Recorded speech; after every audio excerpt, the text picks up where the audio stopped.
Okay, good morning, students. Today I'm going to start the new chapter, that is chapter number 3, topologies of action-oriented versus object-oriented applications. Slide is visible, right? Yes, ma'am. Yes. Okay. So the new chapter is topologies of action-oriented versus object-oriented applications. In this chapter, we are going to study about differences in application topologies when the action-oriented paradigm goes right. The guard class problem. Here, you are going to study what is a guard class problem and what are the reasons for occurrence of guard class problems. Then next you are going to study about another example of poor system intelligence distribution, the guard class problem that we are discussing in terms of data form. So here we are going to study the guard. You are going to you're going to study the guard class problem by considering the data and behavioral forms. Next, you're going to study about proliferation of class problem, then the role of agent classes. Then the last topic is examining the use of separate entity and controller classes. So first we'll start with the differences in application topologies. So what is this? Then we'll see in terms of action-oriented and object-oriented approach. So here we are mainly concentrating on the action-oriented as well as the object-oriented development strategies. So here it is very helpful to think the object-oriented software development as the next logical step in removing the details of machine away from software developers. Means here we are considering the software development strategy as the next logical step in removing the details of machine away from software developer. Means we are not considering, whenever we are using the object oriented approach for the system development or the application development, there we are not considering the machine details. Okay, so the object oriented software development or object oriented strategy mainly stress upon removing the machine details. And the when we are using the object oriented software or object oriented approach for the software or the application development, it should be machine independent. Okay, means what? Machine independent means, yes, any answer? Machine independent.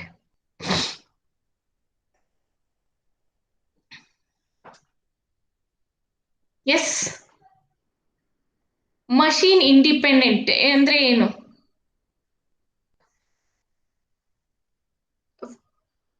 Following listening right? ಕೇಳಿಸ್ತಾ ಇದೆಯಾ ನನ್ನ class, ನನ್ನ voice? Yes, yeah. Machine independent means what? Like if we are developing in one particular system, then we log out from that and we'll log in into other system, we'll be able to continue the software development. Yes. Yes, so means it is not depending on any machine. Suppose if I connected with by using my laptop one, then I should be able to work, and after that I log out. And if I connect in my desktop machine, then also I should be able to work. Then we say that the software is a machine independent software. Is it clear now? Yes. Yes, ma'am. Yes. Okay. So object-oriented software or object-oriented approach stress upon development of the software which is machine independent. Understood? Okay. But when we think of action oriented, that is the older one. When it is just like the procedure oriented one. Okay, action oriented is a procedure oriented software. We can say action oriented software development is involved with functional decomposition through a very centralized control mechanism. So these two, action oriented and object oriented, that I already explained in the first chapter, right? What is action oriented software development and how it works, and what is object oriented software development, and then how it works, that I already explained. Once again we are considering the same thing here. Okay, so action oriented software development is involved with functional decomposition through a very centralized control mechanism. So here the action-oriented software development system is stressing upon the centralized control mechanism, whereas the object-oriented paradigm or object-oriented approach focuses on the decomposition of data with its corresponding functionality in a very decentralized setting. Means action-oriented approach stress upon the centralized control mechanism, whereas the object-oriented approach stress upon the decentralized mechanism. Okay, when we are using the decentralized mechanism, and this gives the object oriented paradigm its ability to control essential complexity. So these things I already explained in the first chapter, right? What is an essential complexity, when it arises, and how it can be minimized by using the object oriented approach, right? So here mainly we are considering both the topologies, action oriented and the object oriented approach. Then what are the differences in these two topologies? So first, if we consider the action oriented, then it is stressing upon the centralized control mechanism, whereas the object oriented approach stressing upon the decentralized approach. And when we are using the decentralized approach, then it controls the essential complexity. Okay, and when we are using the object oriented approach, so it removes the details of the machine, or it is concentrating on developing the application which is machine independent. So when the object-oriented community talks about the need for designers to undergo a paradigm shift, then it should be the decentralization to which they refer. Means, so whenever the community is talking about the paradigm shift, then we should move from the centralized approach to the decentralized approach, where the object-oriented mechanism is supporting the decentralized mechanism. Understood? So here we are mainly giving the differences between the action oriented and object oriented approach. So next we'll see the examples of worst case action oriented topology contrasted with the best case object oriented topology. So here we'll consider one example, and with that example we'll see how the action oriented and object oriented topology works on that problem. Okay, and now let us consider that in any event, many developers believe that the average action oriented development leans towards the worst case scenario, while the average object oriented development tends towards the best case result. Means here the action oriented approach is leans towards, and means moving towards the worst case scenario, while the object oriented development tends towards the best case result. Now consider this example. Here, let us consider that one application which is broken into 5 functions. One application, here we are considering the example, and this example we will try to explain with the example of action-oriented topology and object-oriented topology. Now let us consider the application where the application is broken into 5 different functions: F1, F2, F3, F4 and F5. Okay, understood? So here an application is divided into 5 different functions, F1 to F5. And when they are divided into the different functions, then the underlying data structures are also created as part of the implementation for these functions. Okay, so for the applications, 5 different functions are created. For each function, underlying data structure is also created. Okay, and the data structure is also created as part of the implementation for each function. So for F1, the data structure is created. See here, for F1 it is created, F5 it is created, F2, F3, F5 like that. So for all the functions, the underlying data structure is created as part of the implementation. So here, when the developers have created the data structures for these functions, Then some developers realized that some function can share the parts of the data structure. So here, when the developers have implemented the data structure for these functions, some developers thought that some part of the data structure may be shared by different functions. Please see here. So this is one data structure. This is another data structure for F1 and F2, where this may be shared by F2. See here, the part of data structure of function F1 and F5 is shared by F2. Similarly, the part of the data structure of F3 is also shared by the function F2. Understood? See here, for function F2, the data structure is created where these data structures share the part of F1, part of F2, similarly part of F3. Now, is it clear? So, F2 is sharing the data structure of F1, F5 and F3. So, here we are considering the example of an application where the application is divided into 5 different functions, or the application is broken into 5 different functions F1, F2, F3, F4 and F5. When the application is broken into different functions, for each function, underlying data structure is created as part of the implementation. Okay, so for each function, we have the data structure. So when the data structure is developed, the developers thought that some part of the data structure of F1, F5 and F3 is shared by F2. Right, is shared by F2, and whenever the data structure of F1 and F5, F3 is modified, that should be informed to F2. Is it clear? All of you are following? Right? F1, F5 and F3 data structure is shared by F2. Hence, whenever the functions F1 and F5 and F3 data structure is going to be modified, that should be informed to F2. Right, this is explained here. Some function can share the underlying data structure, as I said.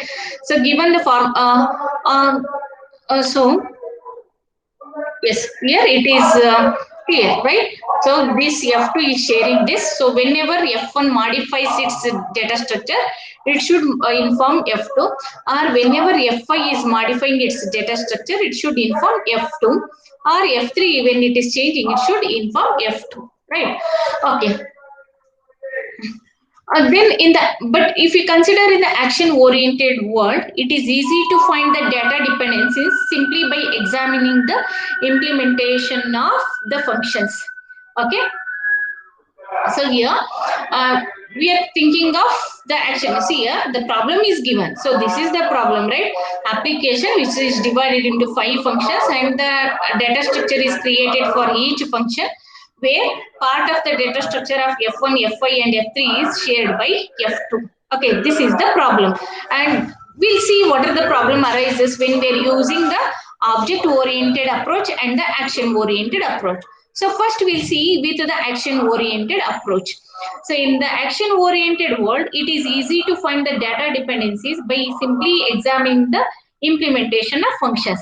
So here, if you consider the action-oriented approach, then the implementation details can be easily verified just by seeing the implementation of the functions. Okay, that is the case.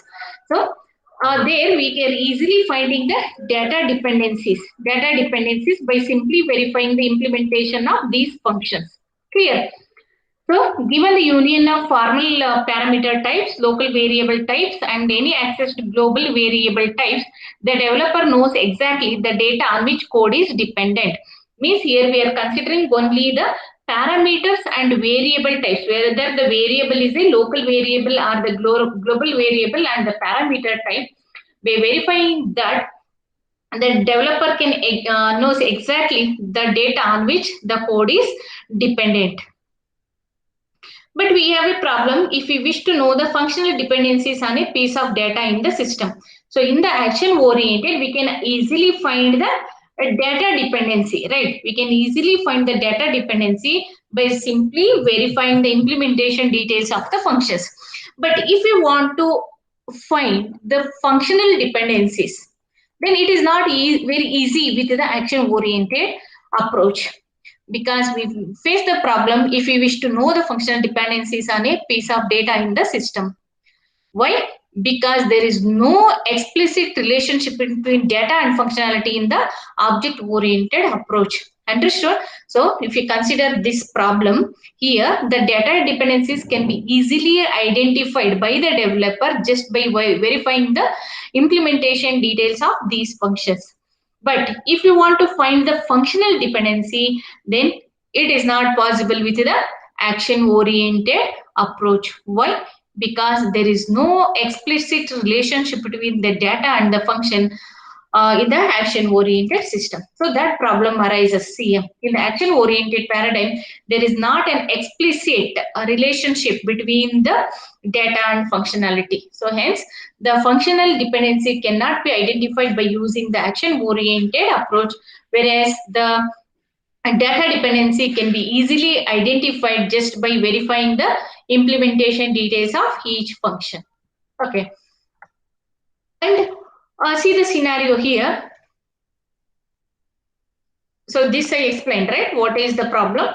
Application that divided into 5 applications where part of the data structure is shared by F2. This is the problem. We'll see then what is the data dependency and function dependency that I explained with respect to the action-oriented system. Now we'll see here. Now consider a change to the data structure X. Based on the diagram, you can see that only the functions will require the modification of only F1 and F2 requires the modification, right?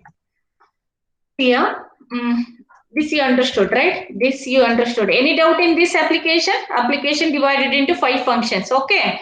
And there is a modification with the data structure of F1, see here, where we have the X, right? Where we have the X means the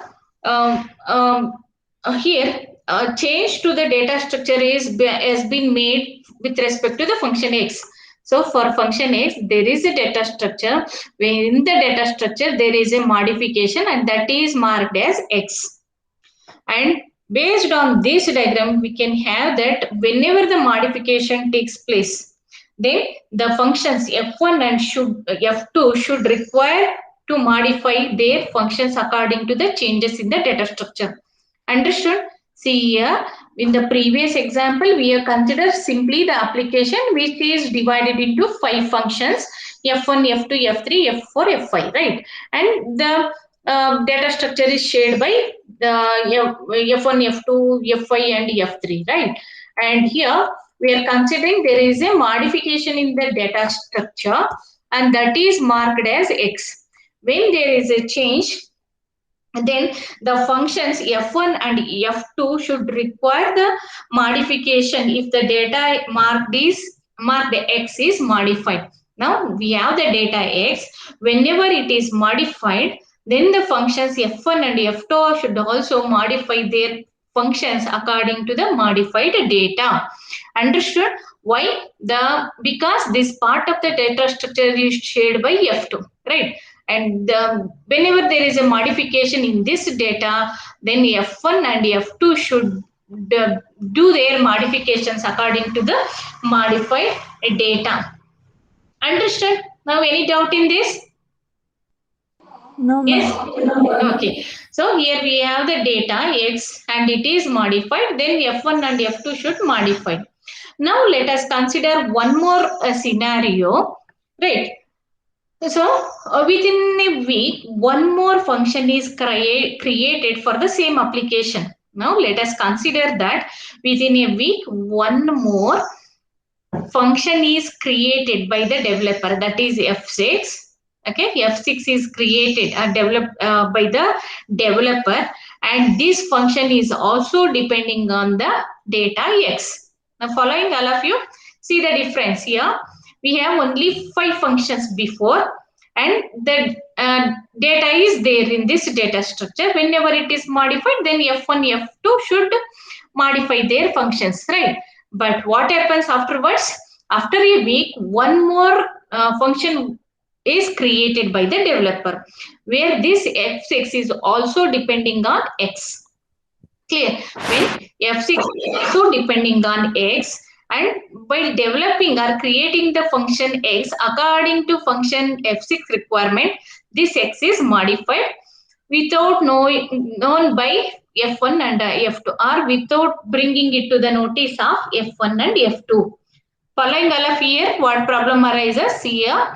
The developer has created a new function f6, where this function is also depending on the value x, right? And this x value is modified according to the requirement of function 6, without bringing it to the notice of f1 and f2. Means what? X is modified, but that is not known by the functions f1 and f2. Then what f1 and f2 will do? They create their functions, then they will compile, run that function, but these functions are not able to get the result. Why? F1, F2 not able to get the result. Why? Tell me the answer. Because modification was not updated to Yes, yes, correct. So modification is done by F6, but that is not informed to F1 and F2, where F1 and F2 are using the older data value of X, and they try to execute their program, and they are not able to get the result. And the developers of F1 and F2 spending more time in identifying the faults, because lengthy code is written and they are running that code, but they are not able to get the result. Why? Because they don't doesn't have the idea about the modification of the data x, and they go on trying to identify the problem, but they're making means they are wasting the time in identifying what problem arises. So this type of problems arises in action oriented approach. See here, that is explained, right? So as I said, data structure marked X, and F1, F2 will require the modification, but the developer created F6 without the knowledge of, without knowing by the F1 and F2. Then the changes F1 and F2 will not know that. Then what the F1 and F2 will do? Simply by using the previous value, they compile, link, and run the resultant executable, and they are not able to get the result, and the developer spending n days trying to find what went wrong, and because they have already developed the lengthy code, and it is taking more time to identify the problem, right? Most action oriented system have these undocumented data or behavior dependence due to their unidirectional relationships between the code and data. So this type of problem arises in the action oriented system. Why? Because whatever the modification they have done, there is no document for that, and let's say undocumented data or behavior dependencies due to the unidirectional relationship between the code and the data. So, but whereas the object oriented approach stress upon the bidirectional relationship between the code and data, whereas in the action oriented system it is a unidirectional relationship between the code and data. If data is modified, but that is not reflected in the code part, hence the problem arises. Then the developer needs to spend more time in identifying the problems. So most action oriented systems have a spaghetti like underlying data structure. What is the meaning of spaghetti like underlying data structure? The data structure is like longer one and thinner one. Okay, it's a long and thin like a data structure. Understood? Spaghetti like data structure means the data structure size is big and it is very thin. It consisting of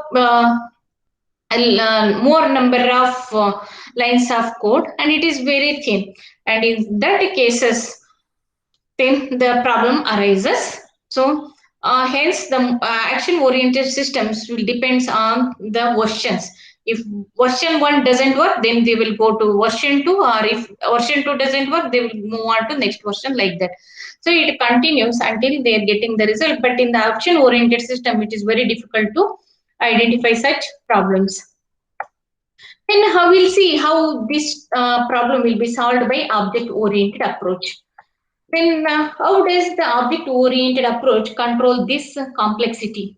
Now we'll consider the solution for this. This is the solution for the problem. So this is the problem, right? So here X is there, that is modified.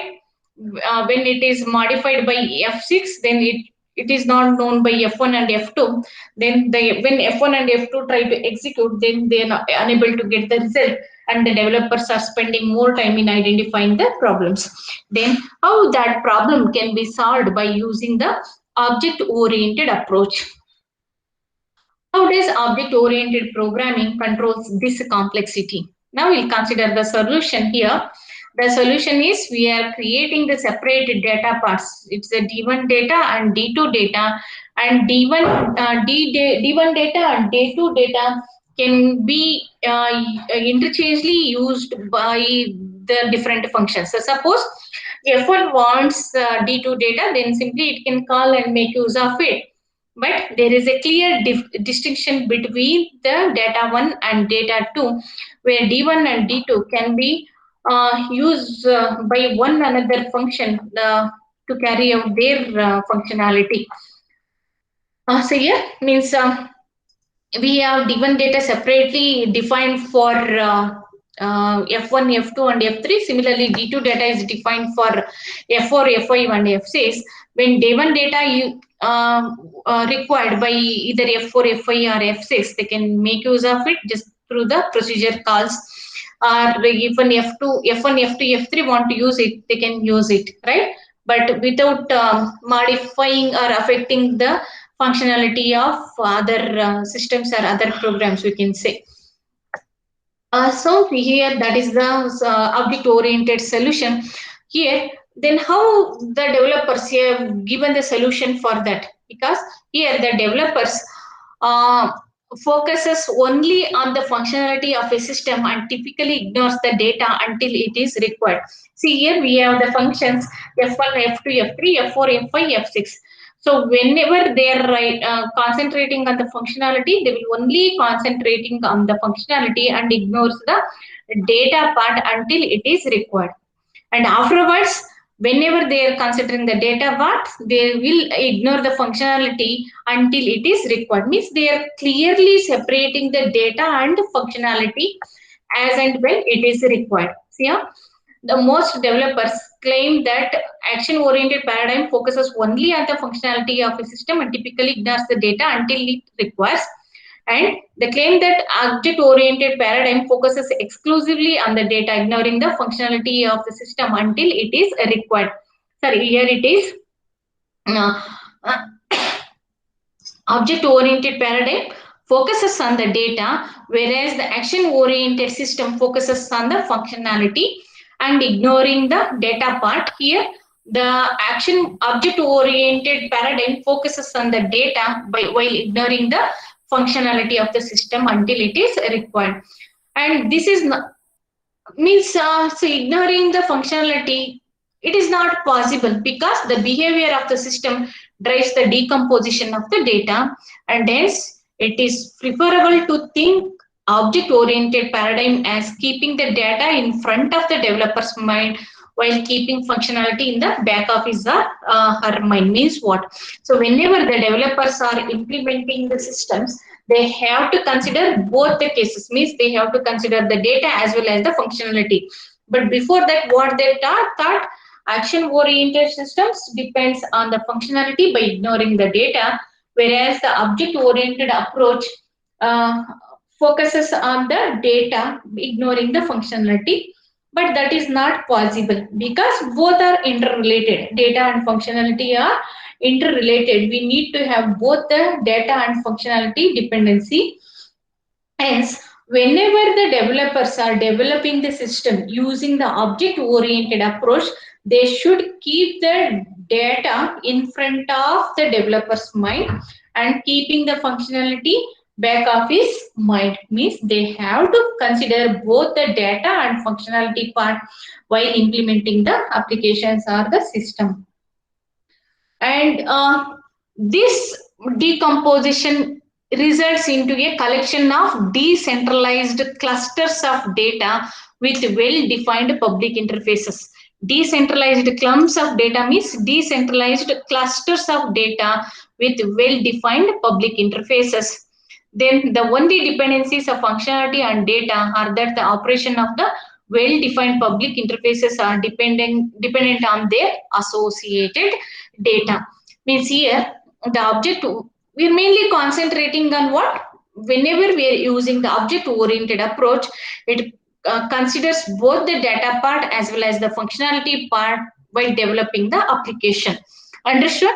And this results in the process of decomposition of the system into a collection of centralized clusters of data with well-defined public interfaces. Then the only dependencies of functionality and data are that the operations of the well-defined public interfaces are dependent on their associated data. So here the classes D1 and D2 use one another to carry out the functionality. So here the each class can make use of one another to perform their operations. So it means they are interdependent, but the data D1 and D2 are used by separate functions. Whenever it is required, they can be used by other functions, are shared by other functions. Clear? So this is about the uh, differences in the application topology. So differences in application topology. So here we are considering the action-oriented approach and the object-oriented approach for the given problem. The problem is the application which is broken into 5 functions, and each data structure is created for each function, where part of the data structure is shared by some of the functions. Then if any modification taken place for the data structure, then that should be modified, that should be informed to the functions where those functions are depending on that particular data. Okay, so here what happens? There is a related to that problem. Here we have the X changes to the data structure is done, and that is marked as X, and that should be informed to F1 and F2, so that according to that the functions will modify their code and they can run that code.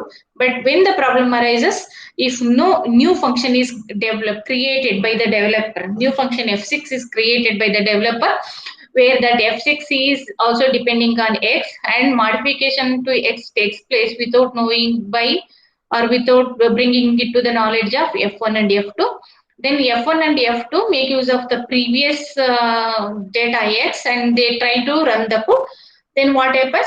They are unable to get the result. Why? Because the X is modified and that is not known by F1 and F2. Then the problem arises. Then without knowing that the data is modified, the functions try to solve that problem and they are taking more time to solve that, or more time to identify what problem arises.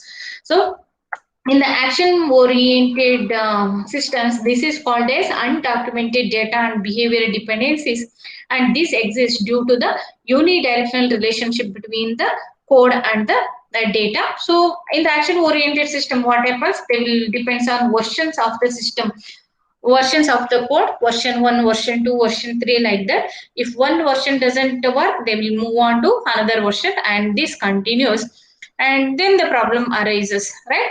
Then how this problem can be solved? By using the object oriented complexity, or how this problem is used, solved by object oriented approach.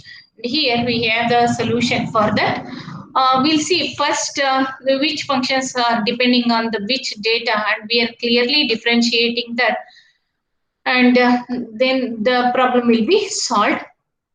Here, because whenever the object-oriented developers are developing the system, they keep both in mind. That is, they keep the data as well as the functionality in mind. Then they are trying to develop the applications. Then there exists a bi-directional relationship between the function and data, or we can say there is a clear data dependency and functional dependency, and that can be easily identified with the object-oriented approach. And here, as I said, the classes D1 and D2 use one another to carry out the functionality. So this is about the action oriented and object oriented approaches for solving a given problem. So this completes the first topic, that is differences in application topology. Next we'll move on to the when the action oriented paradigm goes right. This is the another topic of the chapter. So once again here we are considering both the object oriented and action oriented approaches. So which one is correct and which one is wrong, like that. So when we first exposed to action oriented solution to the preceding problem, what was the problem? As I explained, application that is divided into 5 functions. Then each functions, for each function data structure is created, then they are using it, what problem arises, that I explained. So here once again we'll consider the same problem, and we are trying to find the solution by using the action oriented approach. And many developers or people says that they do not build action oriented software in this way. Means whatever we explained in the previous topic, that is dividing it into functions, creating the data structure and all. And many developers says that they are not using that approach. They will use different approach for the system development. What they use is they place the each data structure of their system in a separate file in which they include any functions in the system relying on that data structure.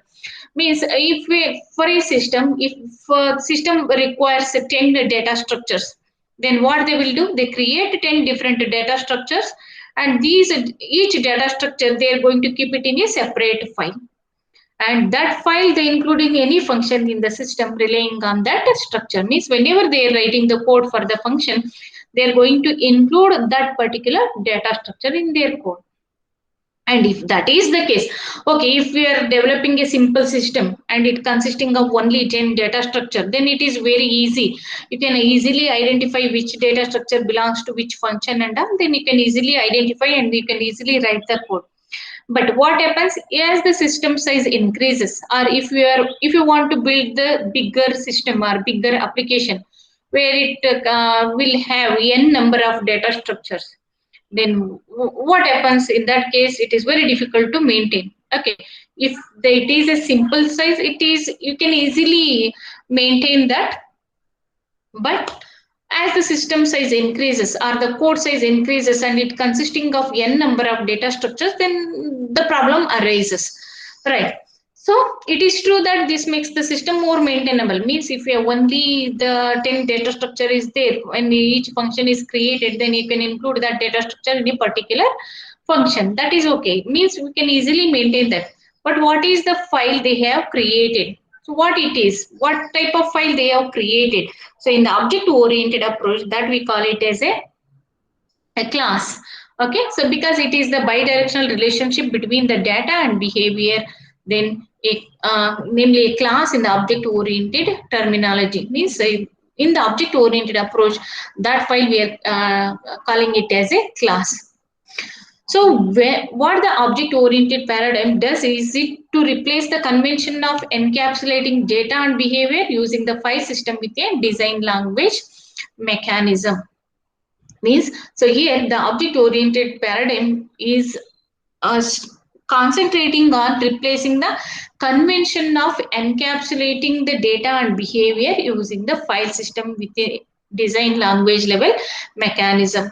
So it takes the programming by convention carried out by the best programmers and replaces with a lower level mechanism. Okay, so in the object oriented program, we are trying to replace with a lower level mechanism. Then what are the advantages for the average programmer?